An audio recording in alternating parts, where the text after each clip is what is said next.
वाली जागे जागे दुर्गा परबंडा, रक्त बीज का रक्त चाटने वाली जागे चामुंडा, नरमुंडा की माला वाले जगे कपाली कैलाशी, और रण की बेदी घर घर नाचे मौत कहे प्यासी प्यासी। रावण का वध स्वयं करूंगा कहने वाला राम जगे, और कौरव शेष का एक बचेगा कहने वाला श्याम जगे। परशुराम का परशु जागे, रघुनंदन का बाण जगे, यदुनंदन का चक्र जगे, अर्जुन का धनुष महान जगे। चोटी वाला जगे चाणक्य पौरुष पुरुष महान जगे, चोटी वाला जगे चाणक्य पौरुष पुरुष महान जगे, सैल्यूकस को कसने वाला चंद्रगुप्त बलवान जगे। हटी हमीर जगी जिसने झुकना कभी न जाना, जागे केसरिया जागे रण का केसरिया बाना, जागे पनौनिका जौहर जागे रण का केसरिया बाना।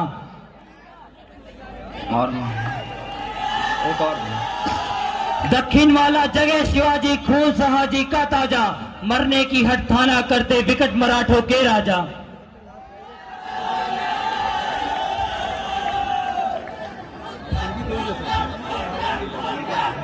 जैसा कि हम सभी जानते हैं, आचार्य चाणक्य पंडित एक महान विद्वान पुरुष थे।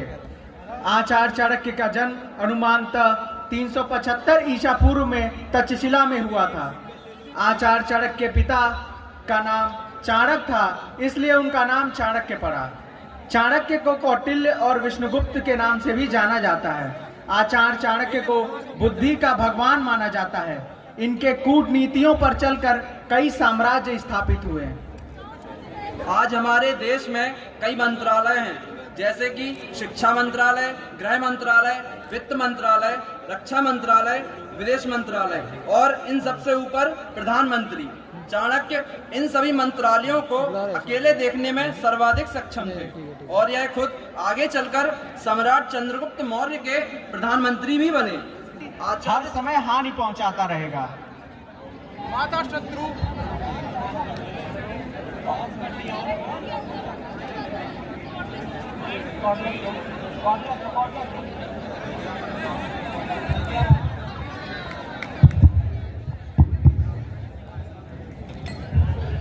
माता शत्रु पिता वैरी, ये न बालो न पाठित, न शोभते सभा मध्ये, हंस मध्ये बको यथा। वे माता पिता बच्चों के शत्रु हैं जिन्होंने बच्चों को पढ़ाया लिखाया नहीं, क्योंकि अनपढ़ बालक विद्वानों के समूह में शोभा नहीं पाता, उसका सदैव तिरस्कार होता है। विद्वानों के समूह में उसका अपमान उसी प्रकार होता है जैसे हंसों के झुंड में बगुले की स्थिति होती है। वर में को गुड़ी पुत्रो निर्गणश्च सतैरपि, एकश्चंद्रस्तमो हंति न च तारा सहस्त्रशः। अर्थात सैकड़ों गुण रहित और मूर्ख पुत्रों के बजाय एक गुणवान और विद्वान पुत्र का होना अच्छा है, क्योंकि हजारों तारों की अपेक्षा एक चंद्रमा से ही रात्रि प्रकाशित होती है। जलमन्नम पृथिव्यां त्रीणि रत्नानि, जलमन्नम सुभाषितम, मूढ़े पाषाण खंडेषु रत्न संज्ञा विधीयते। अर्थात इस पृथ्वी पर 3 ही रत्न हैं, जल, अन्न और हितकारी वचन, परंतु मूर्ख लोग पत्थर के टुकड़े को रत्न कहते हैं।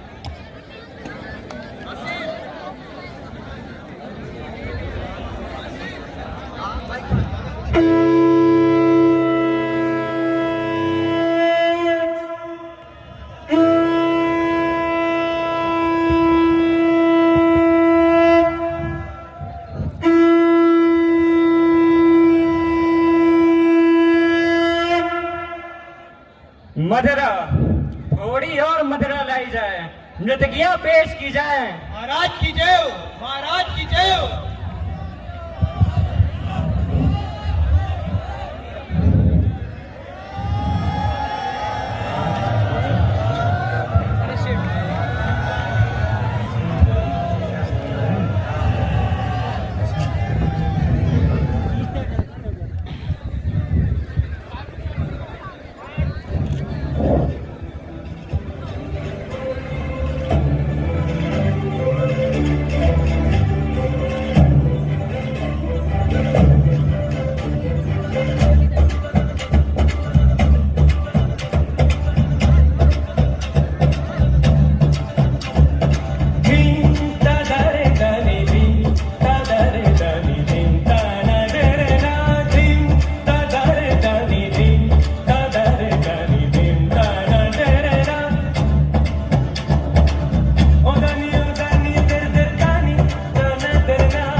आओ आचार्य आओ।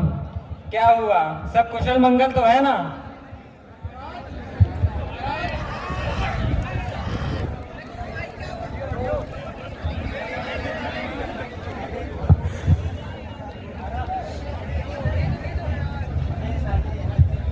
महाराज, अभी तो सब कुशल मंगल है, परंतु मुझे नहीं लगता कि आगे भी सब कुशल मंगल होगा।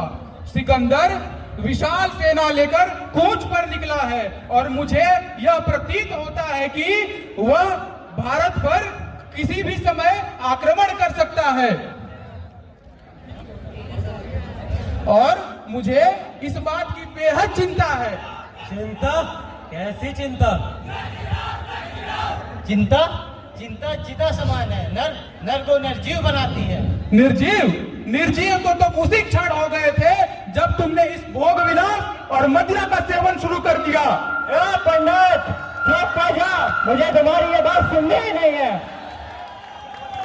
हे मूढ़मती राजन, धिक्कार है तुम पर। तुम एक राजा नहीं अपाहिज हो जो अपने ही देश की रक्षा नहीं कर सकता।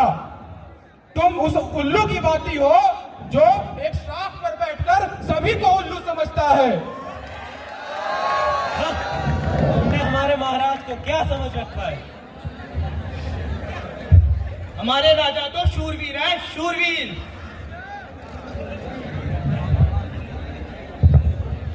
पूरब से पश्चिम, उत्तर से दक्षिण, जहाँ तक सूरज की किरणें जाती हैं, वहाँ तक सारा साम्राज्य हमारे महाराज का ही तो है।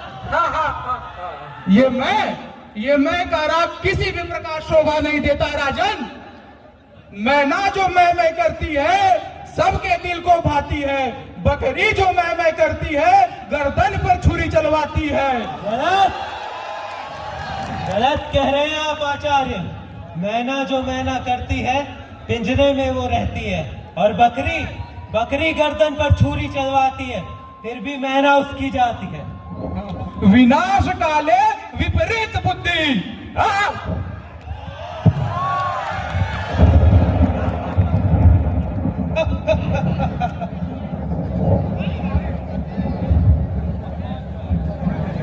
वर्षों से अवरुद्ध रोष का कोष खुल गया।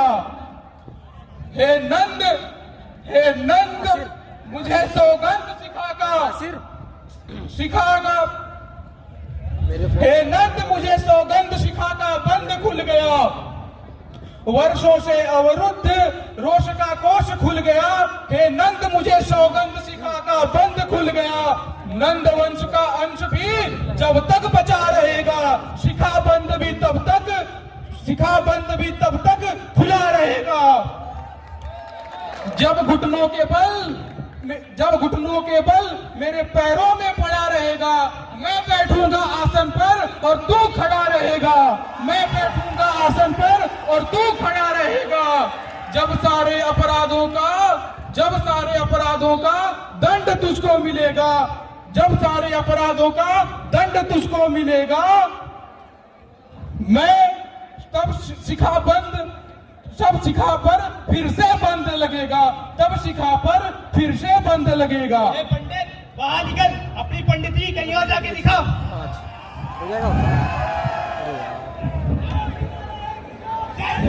यथा चतुर्भि कनकम परिच्छते निघर्षण छेद दंताप ताड़ने तथा चतुर्भि पुरुष परिच्छते त्यागेन शिलेन गुणेन कर्मणा। अर्थात जिस प्रकार सोने की परीक्षा 4 प्रकार से की जाती है, उसे कसौटी पर घिसा जाता है, काट कर देखा जाता है, तब पाया जाता है और कूट कर उसकी जांच की जाती है, उसी प्रकार मनुष्य कितना श्रेष्ठ है इसकी पहचान भी इन 4 बातों से होती है।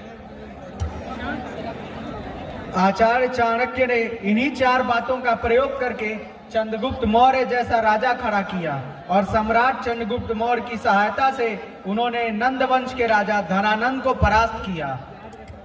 इस दृश्य में हम यह देखेंगे कि कैसे आचार्य चाणक्य ने अखंड भारत निर्माण करने का संकल्प पूर्ण किया।